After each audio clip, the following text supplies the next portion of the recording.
আসসালামু আলাইকুম। আজকে রেসিপিতে আপনাদের দেখাচ্ছি আলু আর পটল দিয়ে ছোট মাছের চচ্চড়ি। আর গরমের দিনে গরম গরম ভাতের সাথে এই ছোট মাছের চচ্চড়িটা খেতে বেশ ভালোই লাগে। তাহলে চলুন পুরো রেসিপিটি দেখে নিই। ছোট মাছের চচ্চড়ি করার জন্য এখানে আমি ছোট মাছ নিয়েছি, পেঁয়াজ কুচি নিয়েছি, কাঁচামরিচ আর সেই সাথে একটি আলু আর 2টি পটল এভাবে কেটে নিয়েছি। এখন প্যানে আমি পেঁয়াজ কুচি দিয়ে দিলাম। এখানে আমি 1 মুঠের মতো পেঁয়াজ কুচি নিয়েছি। সেই সাথে আমি দিয়ে দিলাম রসুন বাটা আর জিরা ধনিয়া বাটা, দিয়ে দিলাম স্বাদ মতো লবণ, আর দিয়ে দিব এখন হলুদের গুঁড়া, আর দিয়ে দিব লাল মরিচের গুঁড়া। ঝালটা আপনাদের পছন্দ অনুযায়ী দিয়ে নেবেন। এখন আমি এর ভিতরে দিয়ে দিচ্ছি সরিষার তেল। সরিষার তেলটা দিয়ে এখন এই পেঁয়াজটা ভালো করে মশলার সাথে মাখিয়ে নিচ্ছি।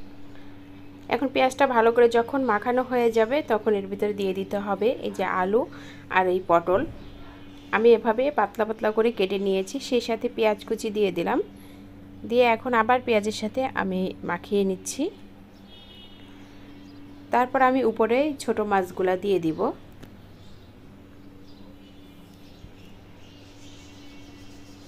ছোট মাছগুলো দেওয়ার পরে আমি অল্প পরিমাণে পানি দিয়ে তারপর আমি এভাবে রান্না করে নিব। এটা সব মিশানো হয়ে গেল।